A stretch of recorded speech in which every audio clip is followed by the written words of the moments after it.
नमस्कार. United states bank उदय उत्कर्ष आणि असते या मालिकेतील आज 28वा भाग. वेस्ट इंडिया ट्रस्टी कंपनी ही पुन्हा बँकेची सबसिडियरी कंपनी करावी असा निर्णय चेअरमन पी.एन. जोशी यांनी भाऊकांच्या विनंतीवरून घेतला. संचालक मंडळाने त्याला खूपच पाठिंबा दिला आणि हे शेअर्स गोळा करण्याची जबाबदारी म्हणजे पुन्हा ते भागधारकांच्याकडून विकत घ्यायला पाहिजे ना बँकेने, ती जबाबदारी भाऊकांनी अंगावर घेतली. अशा जबाबदाऱ्या संस्थेच्या हिताकरता अंगावर घेण्याची भाऊकांना जुनी सवय होती. त्याप्रमाणे त्यांनी ती जबाबदारी घेतली आणि सातारा, पुणे, मुंबई येथील ट्रस्टी कंपनीच्या भागधारकांशी पत्राने समक्ष भेटून त्यांना समजावून सांगितले व योग्य किमतीला बँकेला शेअर देण्यास राजी केले. यामध्ये त्यांना काही कटू अनुभवही आले, पण स्थितप्रज्ञाने त्यांनी ते सहन केले. बऱ्याच जणांनी भाऊकांच्या आजारापोटी लगेच दिले, पण तरीही एकूण बेरीज 40-45% पुढे जाईना. एवढे होईपर्यंत भाऊका या संबंधात माझ्याशी काहीच बोलले नव्हते, पण त्या शेअरहोल्डर्सपैकी काहींनी मला ते दिल्यास सांगितल्याने मला ते समजलं, कारण मी स्वतः त्या ट्रस्टी कंपनीचा शेअरहोल्डर नव्हतो. भाऊका या विषयात माझ्याशी अजिबात न बोलण्याची 2 कारणे होती. पहिले म्हणजे 1984 साली ते शेअर्स या सर्वांना देण्यासाठी मीच काम केले होते व तेव्हा असे बोलण्यात आले होते की ट्रस्टी कंपनीचे तेव्हा हे सर्व संचालक 70च्या आसपासचे आहेत. नवीन पिढीकडे त्यांनी हळूहळू जबाबदारी सोपवायला पाहिजे. त्यासाठी हे जे नवीन शेअरहोल्डर्स होत आहेत त्यातील 5-6 जणांना 1-1 वर्ष क्रमाक्रमाने जुने निवृत्त करून त्यांच्या जागी संचालक म्हणून घ्यावे. त्या प्रत्येकाला ज्या सामाजिक कामात कशी रुची व गती आहे ते पाहावे व नंतर त्यातील योग्य वाटतील ते कंटिन्यू होतील व आपोआपच हा बदल पूर्ण होऊन तरुण पिढी ट्रस्टी कंपनी सांभाळू शकेल. पण प्रत्यक्षात जुन्या ज्येष्ठ संचालकांनी असे निवृत्त होण्याची मनापासून तयारी दाखवली नाही व ती योजनाच बारगळली. नवीन मंडळाला मीच त्या संस्थेचे सामायिक स्वरूप सांगून राजी केले होते. ती चांगली योजना फसल्यामुळे मी नाराज झालो आणि ती मंडळी नाराज झाली. त्यामुळे मी नाराज होऊन तो विषय सोडून दिला होता. दुसरे आणि महत्त्वाचे कारण म्हणजे 2 वर्षापूर्वी भाऊकांनी त्यांच्या जागी मी वेस्ट इंडिया ट्रस्टी कंपनीचे काम पाहाव्याचा मला सांगितलं होतं. मी नम्रपणे ठाम नकार दिला होता, पण ट्रस्टी कंपनी स्वतंत्र राहावी असं मत मात्र मी मांडलेलं होतं. अशी खटपट करूनही बँकेचे होल्डिंग 51% होण्यासाठी जमा झालेले शेअर्स पुरे पडेनात. राहिलेले शेअरहोल्डर्स नाही म्हणत नव्हते, पण होही म्हणत नव्हते. बरे, त्यांना मी पुढाकार घेऊन शेअर घेतल्यामुळे भाऊकांना अशी शंका येऊ लागली की त्यांच्या नकारामुळे माझाच चालला आहे. आता हे घरगुती प्रश्न आला, पण हे मला विचारण्यास त्यांना बहुधा संकोच वाटत असावा. मग एक दिवशी बँकेचे चेअरमन जोशी यांचा फोन आला. ते म्हणाले, अरुण, भाऊकांची इच्छा आहे की हे सबसिडीचे काम लवकर पूर्ण व्हावे, त्यात तुझी आडकाठी असे त्यांना वाटते. मी म्हटले, मला ही योजना अजिबात मान्य नाही. ट्रस्टी कंपनी बँकेची उपकंपनी नव्हता स्वतंत्र राहावी असे माझे मत आहे खरे, पण त्या शेअरहोल्डर्सना तुम्ही शेअर देऊ नका असे मी काय अजिबात कोणाला सांगितलेलं नाही. माझे मत कसं योग्य याबद्दल मी सविस्तरी बोललो. त्यांना माझे मत ते योग्य वाटत नव्हते. या उपकंपनी होण्यातच ट्रस्टी कंपनी भावी हित आहे हे त्यांनी मला सांगितले. आणि शेवटी पी.एन. जोशी म्हणाले, काय असो, तुला पटो न पटो, पण भाऊकांची तीव्र इच्छा आहे तर तूच आता त्या शेअरहोल्डर सांगून शेअर्स बँकेला द्यायला लाव. या बोलण्यात त्यांनी भाऊकांनी माझ्या हयातीत हे पूर्ण व्हायचे म्हटल्याचे सांगितले. हे ऐकल्यावर मात्र मी मनातून सरकलो, कारण भाऊकाही तेव्हा 80 वर्षाचे जवळ होऊन गेले ते. त्यामुळं लगेच सर्व माझं बौद्धिक आणि विचार बाजूला ठेवले. त्या शेअरहोल्डरशी संपर्क साधून 2 दिवसात त्यांना शेअर्स बँकेला द्यायला लावले. अशा रीतीने ती प्रक्रिया पूर्ण होऊन ट्रस्टी कंपनी बँकेची अखेर सबसिडियरी झाली. भाऊका त्याच्या चेअरमन पदावर निवृत्त झाले व बँकेच्या मर्जीप्रमाणे नवीन चेअरमन व संचालक नियुक्त होऊन ट्रस्टी कंपनीचा कारभार पाहू लागले. येथेच कालानुक्रम थोडा बाजूला ठेवून ट्रस्टी कंपनीच्या पुढील प्रवासाचा आढावा घेणे मला योग्य वाटतं. म्हणजे थोडं काळ आपण पुढे जातो एकदम, पण आवश्यक आहे ते. नवीन व्यवस्थापनाला बँकेने मुख्याधिकारी म्हणून नियुक्त केलेले दिलीप पाठक सुदैवाने सामाजिक कार्य जाण व आढावा असलेले मिळाले व त्यामुळे सर्वच ट्रस्टना कार्यशैलीत मोठा फरक जाणवला नाही. पुढे 2000च्या सुमारास बँकेच्या प्रयत्नानेच ट्रस्टी कंपनीने डिबेंचर ट्रस्टी म्हणून व्यवसायास प्रारंभ केला आणि तो खूपच किफायतशीर ठरून 1-2 वर्षातच भरपूर नफा होऊ लागला आणि 10-12%वरून डिबेंचर 100%पर्यंत गेले.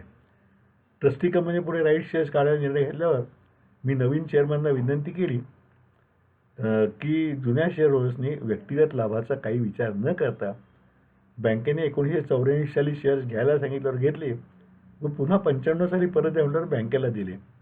आता ट्रस्टी कंपनीचे डिव्हिडंड भरपूर आहे, तर त्या लोकांच्या सेवाच्या त्यागाची उज राखून बँकेने स्वतःचे ट्रस्टी कंपनी शेअर ज्यांचे घेतले आहेत त्या प्रमाणात पण सवलतीच्या दराने द्यावेत, कारण असं न करणं म्हणजे कृतज्ञपणा ठरेल.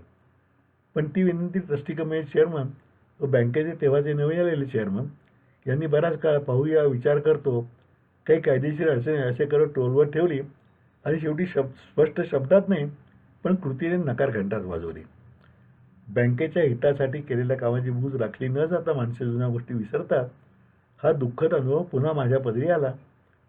माणसे व्यक्तिगतरित्या कृत दाखवतात हे मी अनेक ठिकाणी अनुभवले होते, पण संस्थात्मक बाबतीत त्याचा हा पहिलाच अनुभव होता.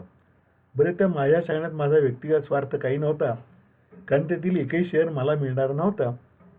यापूर्वीच PN जोशी बँकेच्या चेअरमनपदावर निवृत्त झाले होते आणि भाऊकांचे 1998 मध्ये निधनही झाले होते. त्यामुळे मी मूकच राहिलो.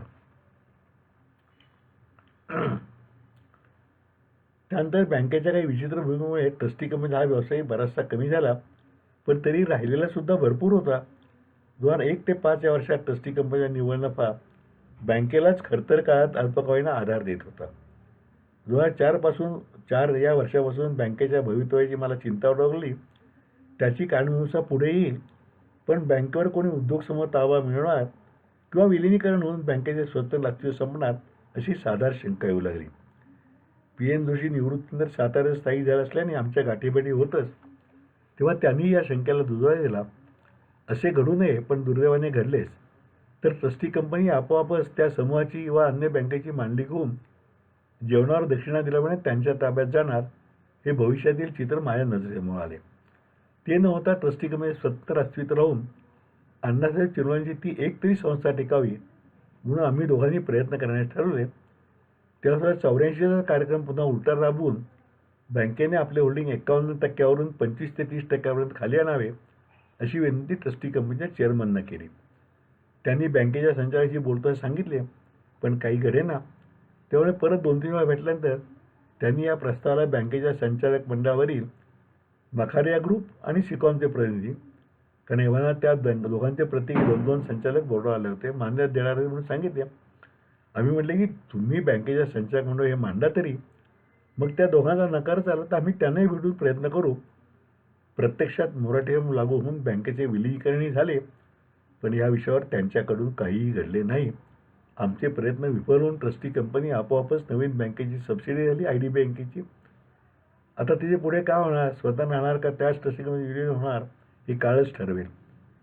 म्हणजे मी हे पुस्तक लिहिलं तेव्हा ती विलीन झाली नव्हती, पण पुढे IDBIचीच एक स्वतःची IDBI ट्रस्टीशिप सर्व्हिसेस लिमिटेड अशी कंपनी होती. IDBI आणि इतर काही कंपनी मिळून स्थापन केलेली. तिच्यात ही ट्रस्टी कंपनी विलीन करण्यात आली आणि वेस्ट इंडिया ट्रस्टी आणि एक्झिक्युटिव्ह कंपनीचं अस्तित्व संपून गेलं. सध्याच्या ट्रस्टी कंपनीचा चेअरमन किंवा संचालक अशा हातेल निर्णय त्यांनी वेळीच घेतला नाही. आता त्यांची पदेसुद्धा नवीन बँकेच्या मर्जीवर अवलंबून असल्यावर तर प्रश्नच नाही. असो, असा हा ट्रस्टी अध्याय आहे. त्यानंतर पुढे आता हे विलिनीकरण झालं आणि अण्णासाहेब चिरोळ्यांची एकही संस्था ट्रस्टी कंपनीच्या विलिनीकरणानंतर अस्तित्वात नाही. आज मी ज्यांचं आपण नाव घेतो त्या सातारचा अभिमान वगैरे ते गेलं सगळं. असो, 1996-97 मध्ये घडणाऱ्या सर्व गोष्टींच्या बरोबरीने बँकेची प्रगतीही चालू होती. ठेवी 2044 कोटी, तर ॲडव्हान्सेस 1076 कोटी रुपये पोचले आणि 24% डिव्हिडंड्सवर देण्यात आलं. 90 पासून 7 वर्षात बँकेने डिपॉझिट्स, ॲडव्हान्सेस याजवळ चौपट वाढ केली. त्याबरोबर भाग भांडवल, रिझर्व्ह, निव्वळ नफा हे सगळं प्रगती केलं. मात्र त्याबरोबर काही भाग थोडासा दुर्लक्षित राहिला होता. अंतर्गत व्यवस्थापन, विविध पातळी निर्णय क्षमता, थकीत कर्जांचे प्रमाण या गोष्टींच्याकडे जादा लक्ष देण्याची गरज वाटत होती. हा सर्व विचार करून बँकेने 1997-98 हे वर्ष इयर ऑफ कन्सॉलिडेशन म्हणून निर्देशित करण्याचे ठरवून त्या वर्षात आतापर्यंत झालेल्या वेगवान प्रगतीला स्थैर्य प्राप्त करून देण्याचा निश्चय केला. त्याचबरोबर 97 ते 2002 असा पुढील 5 वर्षांचा एक डेव्हलपमेंट प्लॅन तयार केला. त्या प्लॅनची मुख्य उद्दिष्टे खालीलप्रमाणे ठरवण्यात आली. एक, वाढत्या स्पर्धेला तोंड देऊन सक्षम बँक अशी ओळख प्रस्थापित करणे. 2 वाढत्या वयामुळे भावी काळात काही धक्के बसले तर ते सहन करण्याची क्षमता वाढवणे. 3 होणारी वाढ दर्जेदार व वाढत्या नफाक्षमतेची होईल याचे नियोजन करणे. 4 कर्मचाऱ्यांची उत्पादन क्षमता व सहकार्य वाढवून उत्तम ग्राहक सेवा देणे. 5 भावी काळात अन्य छोट्या बँका आपल्या सामावून घेण्याची क्षमता आणणे. आणि 6 या सर्वांचा एकत्रित परिणाम म्हणून 2002 अखेर स्थिर, मजबूत, बलाढ्य आणि प्रगतीशीलमुळे most sought after private sector bank असा बहुमान मिळवणे. यापैकी पहिल्या 97-98 वर्षाची उद्दिष्टे ठेवी 2350 कोटीपर्यंत नेणे आणि नेट NPA 5% खाली आणणे असे ठरवण्यात आले. बऱ्याच प्रमाणात तंत्रज्ञान वापरण्यात आलं. CDAC पुणेचा सहयोग करार करण्यात आला आणि 31 मार्च 1998 अखेर ठेवीत 2668 कोटी, ॲडव्हान्सेस 1370 कोटी, निव्वळ नफा 34 कोटी आणि 25% डिव्हिडंड देण्यात आलं आणि नेट NPA सुद्धा 3% खाली आणण्यात आला. यावरून पंचवार्षिक पहिल्या वर्षातील प्रगती अपेक्षेपेक्षा थोडी जास्तच करण्यात व्यवस्थापनाला यश मिळाले. मधल्या कालावधीत काही अन्य महत्त्वाच्या घटनांची येथेच नोंद घेणे गरजेचे आहे. 1995 मध्ये मेगा शेअर इश्यू होताना मखाऱ्या ग्रुपकडे शेअरचा मोठा हिस्सा गेला होता. त्यांचे होल्डिंग तेव्हा सुमारे 22% जास्त झाले असा अंदाज होता. अपेक्षेप्रमाणे शेअर बाजारात बँकेच्या शेअरचा भाव वाढला नव्हता. उलट तेव्हाच्या अन्य परिस्थितीच्या परिणामामुळे तो 40 रुपयांच्या इश्यू प्राईसच्याही खाली आला होता. त्यांचे होल्डिंग कमी करावे असा विचार व्यवस्थापनात होताच आणि मखारीही इच्छुक होते. सिकॉम म्हणजे महाराष्ट्र सरकारचं अंडरटेकिंग आहे ना ते. सिकॉमबरोबर भावी दीर्घ सहयोगादृष्टीनेही बँकेच्या हालचाली सुरू होत्या.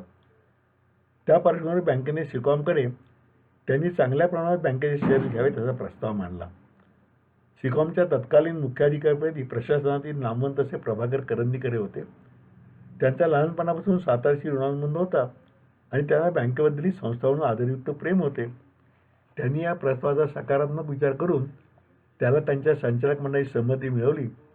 अशा तऱ्हेचा शेअर्सचा मोठा हिस्सा देणे बँकेला मखारेंच्या सहकार्याने शक्य होते व त्यामुळे सुमारे 5% शेअर सिकॉमला 40 रुपये दराने देण्यास मखारे ग्रुप राजी झाला आणि तो व्यवहार पूर्ण झाला.